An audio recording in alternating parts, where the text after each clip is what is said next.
You are doing well. God bless you. I hope that you are doing well and things are going well with you in your life. And I am going to talk a little bit about ancient Nubia and the autobiography of Weni today. So I hope that you are doing well.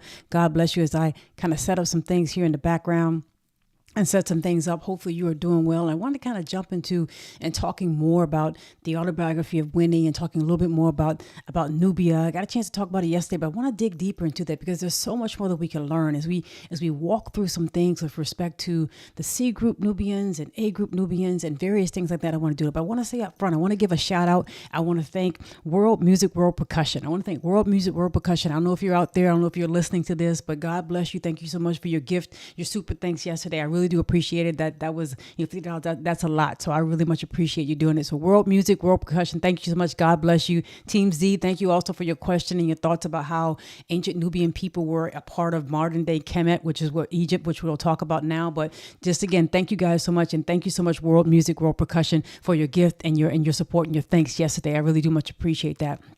So I want to jump back in and start talking about ancient Kemet today. I want to talk about it, give some perspective. And I'll ask up front, guys, if you could share this with somebody. Let's get this information out. There's no reason for us to have another generation of children who grow up not understanding about ancient African history, not understanding about Kush. And we don't have to make that happen. We can help make sure that they know that idea and the concept that they know, as you probably already know if you're watching this, that the idea that God is inside you, that idea that men or Ptah, whatever you want to call it, is inside you, that God is inside of you and that there is a divinity inside of you. It's something our children need to connect with. It's not just knowing that our ancestors did it. It's also knowing that they look like you and also knowing that you are a reflection of God. And so, it's up to us to teach the next generation that. And that's really what the societies of Kush and ancient Egypt, ancient Kemet, that's really what they're about. When you think about their religion, everything they did for their religion. And as we'll talk about in just a minute, their culture and what they did, all of that started before they were a country.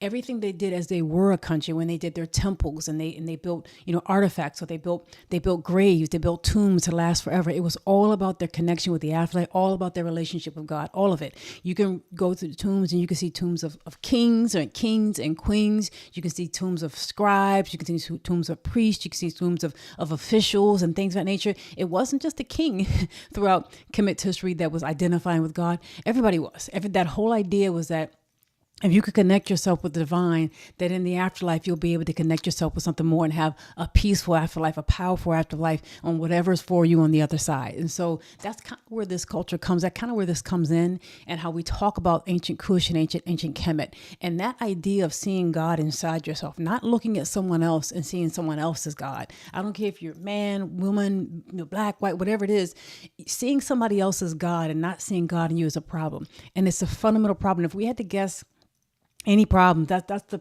problem of all problems, is not being able to see the divine in you, not being able to see yourself for what you really are and thinking that somebody else is something better than you are. Jesus said, love God, if with all your heart, your mind, your body, and your soul, put God first, right? And love your brothers as yourself, love other people as yourself, treat them as you would want to be treated. That whole idea about loving God and seeing God in you is an amazing thing. And when we think about ancient Kush and we think about ancient Kemet, the society was based on their religion and their perspective of God. And we'll talk about that as we go through more of these series, what maybe their ideas were, what did they say? We're going to talk about that. But as we do that, it's helpful for us to get some background around it. So we'll kind of jump into that. But that whole idea and that concept of who God is and what God is very important and very significant. So as we talk today about ancient Kemet and Nubia, and I want to set up some timelines, if you will, and give us a perspective, right? Because as we think about ancient Kemet and Nubia, you have to go back to 3100 BC as thereabouts when people point to the joining of the two lands. You have Upper Kemet and Lower Kemet becoming one land. Well, that's the event that set off the development of the country of Kemet. That's the event right there. But that does not start their culture, and it does not start the culture from ancient Kush. When you think about ancient Kush and Kerma and this whole area that we'll be talking about, that's around the Nile Valley, below southern Egypt, right there, below southern Kemet. This area is an area teeming with life. Africa obviously is a place that's teeming with life. Africa is not a place where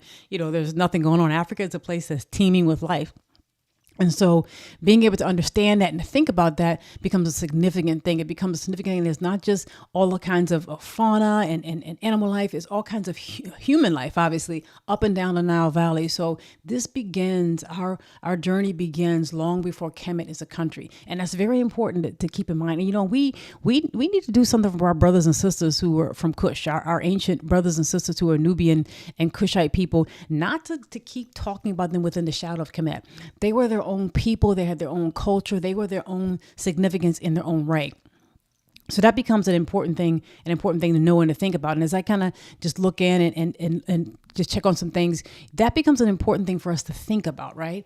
Giving them their due. So let's just put the time frame. We have 3100 BC, more than 5,000 years ago, ancient Kemet becomes a country. But prior to that, there's already things going on. There's already a bunch going on in the Nile Valley. And we talked about a couple of people who were called categories, if you will, of Nubian people. And one of the groups we talked about yesterday, we were talking about the A group. And if you see the A group as pointed right there, you find that the A group Nubians, and these are people that were distinguished by the way they buried people, by the way they interact, because a lot of what we know about the Nile Valley is from graves, right? A lot of what we know about Nubian people is how they buried. If you think about all the tombs that are in the Nile Valley, in ancient Kemet, in the Sudan, in the southern part of what is today Egypt, and the very southern part of its border, if you took away all the tombs, you would have a lot less information about these societies. If you took away the tombs, a lot of information can be found in the tombs. And what you will find, as we mentioned yesterday, the A group Nubians were from around 3800 BC to about 3100 BC or thereabout. That's where they kind of flourished. And you can find evidence of them in articles and artifacts and graves in them.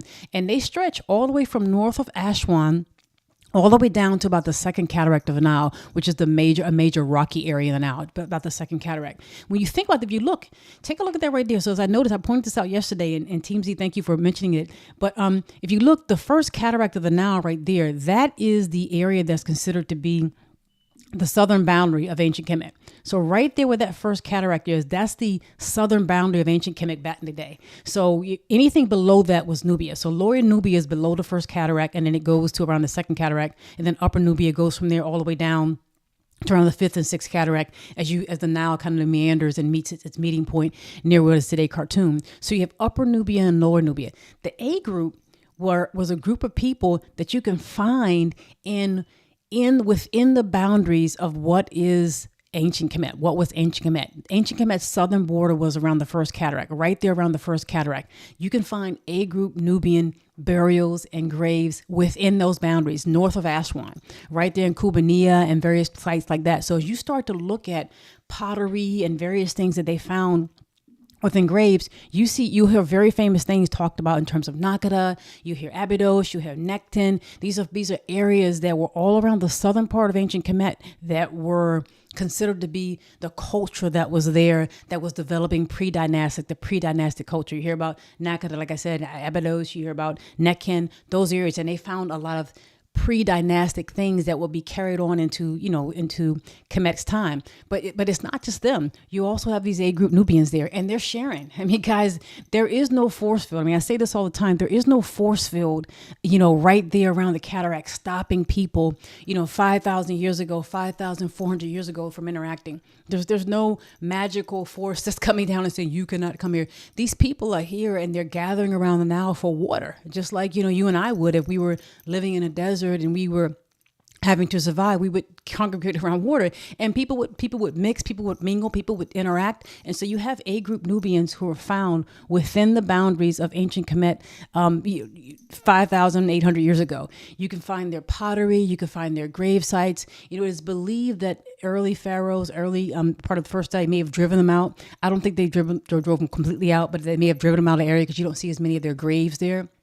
But there's definitely was a presence of A group Nubians within the boundaries of what will become Kemet prior to the dynasties developing in ancient Kemet. So if we kind of look at our timeline and look at some examples of some of the things you would see, I mentioned and I kind of showed, you have right here this wonderful bowl, which is, you can see some telltale signs of Nubian artifacts in terms of the zigzag lines that they make and the alternating colors and patterns that they make. And you find this beautiful pottery. You find the pottery in Nakada. You also find this pottery farther south in Kush, and later on, over 1,000 years later, in Kermer and what would become Kush, beautiful, beautiful pottery. I mean, what they do here is wonderful. And what they end up developing over a period of hundreds of years, even farther south than what is today the Sudan, becomes some of the finest pottery. I mean, I'm not like somebody who's into pottery, but as you start looking at the pottery, and we'll try to show even more and more, you see, this is very fine artwork, very fine craftsmanship in terms of what's developed in terms, and you see it's characteristic. It has the black top and the red bottom,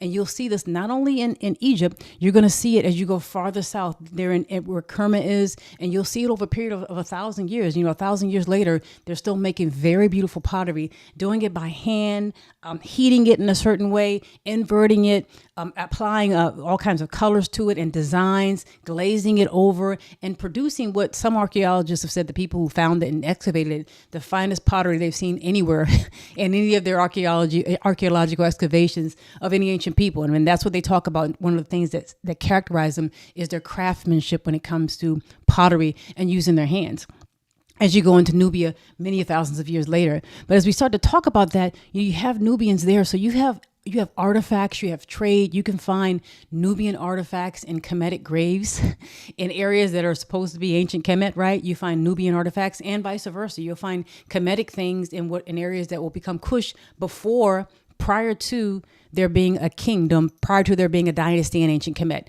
The other thing is you notice that I want to mention is that this whole area that is around Kerma and what is today the Sudan and what will become Kush, that whole area that's right there around Kerma, right around the third cataract of the Nile, that becomes a center of trade.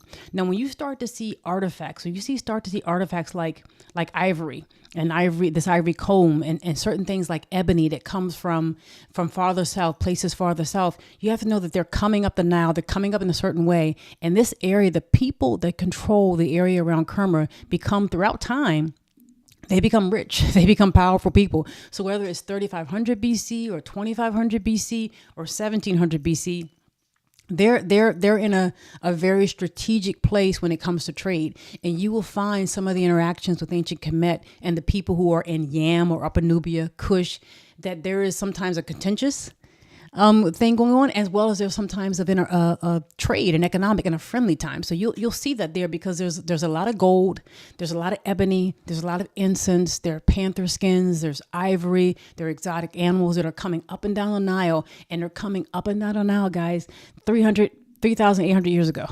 I mean, you see depictions of all kinds of things 3,800 years ago. You see seals in ancient Kemet. You see seals in Kerma and what would become Kush. You see trade seals showing that there was interaction, and you find products that originate in one area of Africa in various other areas, even going out beyond Africa. People are trading and they're interacting there. But one of the things I wanted to point out that's very interesting to me, I thought was very interesting. I wanted to share this woman right here. This lady right here, what's over here. This woman, this is a female figure. It's a Nubian female figure from about 5,100 years ago. So this is a Nubian female figure. And what you find in some of this pottery, which I'll show and we'll be showing over the next couple sessions, you find these very beautifully decorated pottery that date to like 3,600 BC, 3,500 BC, 5,500 years ago. And they show boats. They're depicting people on boats. And you see as a woman right here, they show women with this kind of heart-shaped picture, if you will, kind of heart-shaped depiction of their arms as if they're doing a ceremony. And you see this woman right here. This woman is a figurine. It's a Nubian figurine. It's believed made in Egypt, and it's over 5,000. It's 5,100 years old at least. And these are terracotta figures that they would often find in graves. And it could be that the women were serving as priestesses or were serving as something significant as a part of their ceremonies. But you will find this depicted, as I mentioned, where there is kind of maybe hippie women, and they may have a long like white skirt on. If you look very closely, there's the bottom of the feet are blackened. Some of them have like a bird-like head, like right here, and you can see some blackened thing where there was hair there. There are also depictions of men, and not only do you see them in terracotta figures, you also see them on these bowls. And like I said, this is before ancient Kemet is a country. This is before, there's a quote unquote Nubia. We're not even using the word Nubia, right? These are people up and down the Nile Valley, ancient Kemet, ancient Kush, what would become those areas, developing their own cultures. They are They're making figurines, guys, before there's a Kemet, before there's a Kush. They are practicing their religion. They're having ceremonies. They're moving on boats up and down the Nile. They're trading and they're traveling. And it's an amazing thing to think about. And I kind of want to give this woman her due, because it's an amazing thing to think about, is that we're looking back 5,000 years into the past. We're looking back more than 5,000 years into the past. So as we start to think about Nubia and Kush, let's get out of this mindset that it's only within the context of what Kemet said, only within the context of Kemet, or very, very negative, racially motivated things that we say about one another. That's ridiculous. We shouldn't say that about, that people say about Kush, that they say about very, very one-sided things. That's just not, the record doesn't show that. That's just not what happened. And so we like to pick pieces and pick parts of history, if you will, and try to say that was all the history, and that was not the case. We have to be very specific about who we're talking about. And as I mentioned, you have Upper and Lower Kemet. It's not just one part of Kemet. There are different societies forming in Upper and Lower Kemet before they become a country, before they become one unit, and there are different societies forming in Lower Nubia and Upper Nubia before they become different societies and different other things that will develop after that. So you're not talking about one group of people that lasts for one long period of time, and the whole thing is just some type of monolithic ideas and people. There are differences there, and they're significant in their societies that they chose to develop. So as we talk about that and think about that, I want to kind of jump into and talk a little bit more about, some of the societies that developed. And I want to talk about, so after you had the A group Nubians that, were there from about 3800 to 3100 BC, you have a period of time where Lower Nubia was a little bit sparsely populated, maybe because of the presence of Kemet, because Kemet was becoming powerful. But you always had in Upper Nubia, right there around Kermer, you always had a significant population. So when people tell you that the Nubians or this or that when it comes to Kemet, ask them what they're talking about. Ask them which Nubians, like who are you talking about? Because there are a number. They're the Urjet and the Wawet and they're the Yam Nubians, and there's Upper Nubia and Lower Nubia. What are you talking about? Because they're different people. And guess what? They had different lands that they controlled. They played a different role in this whole economic trade that went up and down the Nile Valley. So you would have, exotic things like panther skins, or maybe even monkeys, or things like giraffes or ivory coming up from farther south. Think of where today's Kenya is, or things that are farther south than where the Sudan is today. Think about things like elephant tusk, elephant ivory, and resins and ebony and things like that. They're coming up and down now from farther south. And then there are different groups of people who control parts of that trade. And if you look over here to the east, you can see that in Upper Nubia you have Kush and Kerma. That's always been populated, right? That's been populated like from all time, pretty much, as many human beings have been around there. You have the C group that developed in Lower Nubia, which we'll talk about in just a minute. And you have the Medjay that are kind of to the east of the Nile Valley, up and down there and to the east of where Kush and Kerma was. So these are all different groups of people. And the people that were in Kush around Kerma played a central role because they were at a choke point, if you will, in this trade that was going up and down the Nile Valley. And when we think Nile Valley, let's think the Nile, not just the valley as we get into lower, but let's just think the Nile, especially from the place where it meets right there in Khartoum, where the white Nile and the blue Nile meet. All the way from here as trade is coming up, meandering all the way through the fourth cataract, the fifth cataract, all the way going up here into the third cataract. This is a trade area. This is what's the gold is here. And as you go farther east, near where the Medjay are and somewhere Kush, they're gold mines. There are actually periods of time, sometimes in Kush's history, where other metals other than gold were more precious than gold because gold was that plentiful. Just think about that. If you get to see pictures, what we will show of Kemetic or Kushite kings, they got like these gold amulets made out of rams. They have all kinds of gold. They're just flowing with gold. They have a lot of gold in that area. So that was also a significant resource that they had that other people wanted, right? And a lot of that gold would be feeding up into ancient Kemet. There were also gold mines in Lower Nubia, around here where the Medjay were and the C group Nubians, as well as other places in Egypt. But a lot of gold came from Nubia, Lower Nubia or Upper Nubia. So let's start to distinguish, between them and try to dig deeper into who we're talking about as we start to think about it. So, and then gold and ebony and resin, all that's significant, as well as we get further east and further south, we're talking about Punt. The land of Punt is there.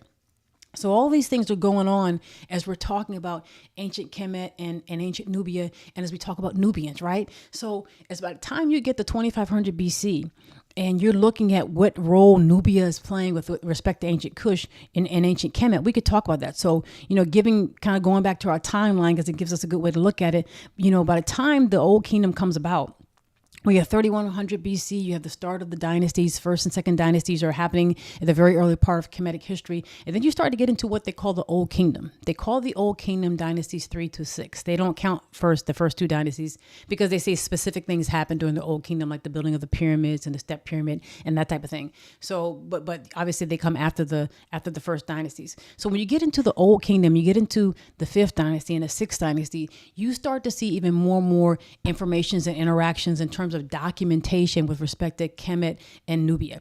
And one of the most important documents you see and you find is the Autobiography of Weni. And I'll just kind of make this a little bit bigger here, because this is King Pepi II right here, who was a king right after the time that Weni lived. So he was a king right after the time that Weni lived. But just so you can check it, on your own, because I want to give you documentation so you can go back and look at this, right? So this is some of the things that were going on in Kerma. But just right here, the Autobiography of Weni, if you can see that on the screen. I'll kind of make it a little bit smaller so you can see that. That's one of the key documentations and pieces of document that you can look at, and you can read it. You can look it up online. There's several books about it that will translate it, but we're going to talk about that now. And what did Weni say? We'll probably talk about this in two parts. It might be hard to talk about the whole thing in one thing, but we'll talk about this in two parts, because who was Weni and what did Weni do, right? So let's kind of go back and get our picture of King Pepi. But what did Weni do? Weni was an official who lived in ancient Kemet. He lived in the southern part of ancient Kemet. So he lived right around in the southern part, right around where Aswan is, where Thebes, Waset, that kind of thing is where, they call Thebes, but it's Waset. He lived right around the southern part. He was an official there. And he was somebody who was a person who was able to kind of grow up and become a young person in the court and in the regime, if you will, of King Teti of the sixth dynasty. And then King Pepi I, he was in his court as well and became an official under him and did important things in the palace and that type of thing. And then also the following king after that, Menre, he was also an official there. So when he was like a governor of the southern part of Egypt. And one of the things he did things where he would handle things that may have taken place with the queens or the king's wives. He was someone who would help to collect taxes or to see specific things were going on. But there are some specific things he had to do during his reign, during the time that he was serving the kings, was in terms of his interaction with armies. So back in ancient Kemet, it was not unheard of that you could potentially be an official in a given area and you could be asked to go to war. So you weren't just like a mayor, or you weren't just like, a visor, or you weren't just like even a priest. If they needed you, because it's not like, probably was sparsely populated compared to where we are today. There's a lot of people around today. If they needed you, you went to war. And if you were the head of a given area, a given local area or township in ancient Kemet, you might be asked to lead people from your town into war. You could be a chief priest and you could lead people into war. And when he kind of talks about that in his autobiography, he mentions how, God bless you, world music, world percussion. Thank you. I saw you then. God bless you. I'm gonna send you a message. So I'm just taking a look at it. God bless you. It really helps to know that people appreciate what you do and that it helps me go forward. So world music, world percussion. Thank you. God bless you so much. I really appreciate that. You're going to help me keep going forward. I do appreciate that. So thank you for doing it. And I'll share more. And if there's interesting stuff that you'd like to know or things because I have a lot of research, please let me know. Please share it. God bless you again. World music, world percussion. God bless you. Thank you so much for that. So back to Weni. So Weni, you could be, it's not like today. Imagine being a mayor of a city. Imagine being a mayor or an official, an accountant or the treasurer of your city, and your city goes to war and you have to go fight. A lot of times today we have people who might be in politics, but they don't actually go fight. But back in the day, if there was a war that took place and you were an official, a lot of times you might be called on to fight. And that's what Weni did. Weni talks about this. He was buried in Abydos, in the southern part of ancient Kemet, in upper Egypt, in the southern part. And on his wall is his autobiography. So as you start to read about this, a lot of people will talk to you about things with respect to ancient Kemet, but they don't talk about the documentation around it, right? So I'm telling you to look at the autobiography of Weni and start to take your own information about it. Start to read it for yourself, because they'll tell you things about Nubia and Kush, and they will conflate it and make it seem like it was this horrible, evil, racist relationship, when that does not carry that. When you read it, you see something very different. When you look at the archaeological record, you see something very different. So autobiography of Weni is one of the things to look at. And one of the things Weni said in his autobiography is that they had to go to war. And during his lifetime, they went to war, and they went to war with the Asiatic sand dwellers. Like, that's what they called them. They called them the Asiatic sand dwellers, which were probably people who were in the northern part of ancient Kemet towards the east. So maybe in the Sinai Peninsula, or maybe actually in the Delta. But there was a war that took place between ancient Kemet and people who were Asiatic, people who lived in the desert, in the northern part, northeast of ancient Kemet. And Weni had to lead them into battle. He had to go into battle, and he had to lead them into battle. And he went with a number of different people.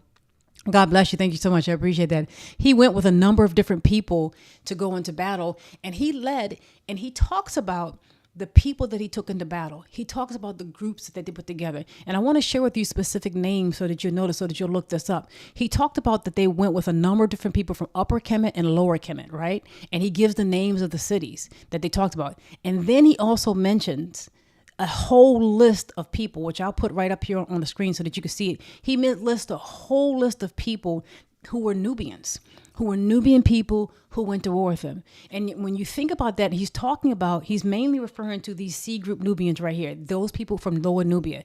And they're different. This is one of the reasons why I know, and you can know, that there wasn't just one group of Nubian people. They weren't just one way, one people. They had their own societies. They had their own groups. So when you look at the C group, there were several of them who would have been considered more than likely the people that he was talking about when he named them in his autobiography. So he says the Urjet, the Wawet, the Kaal, the Medjay, the Yam Nubians. So the Urjet, the Wawet Nubians, the Kaal Nubians, the Medjay Nubians. So who are we talking about here? As we talk about this group, more than likely the Urjet are part of that C group. Probably the Wawet is there. When he mentions Yam is probably Kerma. It's probably farther south. It looks like from other mentionings and other things, and when they talk about Yam, that they're farther south. And so they're probably where Kerma is, where Kush is, where Kush would become. That's probably the Yam Num. That's probably what we're talking about. And then the Medjay is very interesting. They mention the Medjay. And these are people who are east of Lower Nubia, in the eastern part of the delta of the desert, and eastern part of the Nile Valley, going up that part that's toward the east there. These are the Medjay. And so these are the people. He mentions several groups of people that he helped, that they're going to war with them. He mentions several group of people, and I'll just kind of put up here so you can see some of the pictures here, so you can kind of look at that. But he mentions several groups of people that go into war with him. It's not just when people say Nubians were, this way in ancient Kemet. Nubians had this type of relationship. A lot of people don't tell the whole story, because the documents tell the story, and they should be telling you from documents, right? Go read the autobiography of Weni. I want to show you the documents. I want to tell you about a document that you can read. And it characterizes Weni as leading an entire army. He says in his autobiography, tens of thousands. That's what he says, tens of thousands. And that they lead him in his autobiography. And they go to war with the sand dwellers, of Asiatic sand dwellers. And that is not just the Nubians, a whole group of Nubians, but also people from Libya. So Libyans in northern Africa, from the western part of northern Africa. There are people who were in Upper Kemet, who are part of Kemet proper, who were not Nubians, part of Kemet, as well as people who were in lower Nubia and lower Egypt as well, that all went to war. And Weni prides himself on saying that as the leader of this army, everybody behaved themselves. Like, nobody went through a town and stole people's animals or attacked people's homes. Because as you can imagine, when people are at war and soldiers, a lot of times soldiers go there and they do damage to local people's homes, and they do damage as they move through and they march and as they are participating in war. And he said that didn't happen under my watch. And this is Weni putting on his walls in his tomb in Abydos. He's putting on his walls that this is how I served my king. This is how I served. And this is how the people who were in the army that I led behaved. No one stole another person's goat. They did not fight each other. They did not harm other people. They basically held up the king's way and were able to fight off the people who were rebelling against the king and trying to attack ancient Kemet. So here you have a document that's more than 4,000 years old, right? More than 4,000, several hundred years old, that's telling you that ancient Kemetic people had Nubian people, not just one Nubian person, several Nubian people in their armies. And this is one of the main documents that people talk about when they say that Nubians served in the army of ancient Kemet in large numbers. They're talking about the autobiography of Weni as one of the things that they give, as well as many other documentations that will tell them that. So here you have evidence that Nubians were there and they were serving in large numbers. So why would you get somebody to serve in your army if they couldn't fight? Why would you get somebody to serve in your army if they were not skilled? And we know that The word the Taseti was a term that was used by the Kemetic people to refer to Nubia. And remember, we got to keep in mind, there are different parts of Nubia. We call Nubia Upper Nubia and Lower Nubia, and sometimes we jump it together. A lot of times in ancient Kemetic times, when they were talking about Nubia, or people translate it as Nubia, they're talking about Lower Nubia. A lot of times they're talking, not all the time, but a lot of times they're talking about Lower Nubia. So you kind of have to parse that out. They may not be talking about Kerma. They may not be talking about ancient Kush when they said that. So this is one of the documents that will tell you that. So it's a number of different people that they brought into war with them, and they called the land of Nubia in general the land of the bow. We know that they were skilled archmen, that they apparently could do something with a bow and arrow that a lot of people couldn't do, that made them somebody you wanted to have on your side in a battle. So this is not a relationship where ancient Kemet is destroying Kush or destroying people who were part of the C group Nubians. They're not destroying. They're saying, come fight with us. They probably paid them. You had to give them something, right? They don't come fight with you. They can just leave your army or go AWOL or something. You have to give them something. And so it's not just that. You have these instances when you read about ancient Kemetic history, you have this instances all up and down this timeline, as we'll touch on, of people interacting with ancient Kemet and Kush interacting together, where maybe there's a war that took place and somebody from Kemet went into Lower Nubia and took captives back into Kemet, or they went into Libya and Northern Africa and took captives back in, and people mixed, or they brought in thousands of soldiers from Nubia, brought in many soldiers and had them fight on their behalf. This was an area and a situation where people were mixing and intermingling, and it was almost like your first melting pot. If you want to say, how do a lot of people get along? A bunch of people get along who might be different, who might have different backgrounds, who might have different skills, who might even worship different gods and call gods different names. Ancient Kemet and Kush and Nubia are things we should look at. They are things we should hold up, because they were somehow able to get along. And that doesn't mean they didn't fight. And we're talking about different people. It doesn't mean there weren't fights, but there were long periods of time where they were at peace, where they held each other up, and they were able to work together. So God bless you. I want to thank you for listening today. We'll come back again tomorrow. We'll talk more about this. I'll be talking more about the autobiography of Weni and dig into some more things. If you have any questions, please let me know, and please share this with somebody. God bless you. Thank you so much for listening.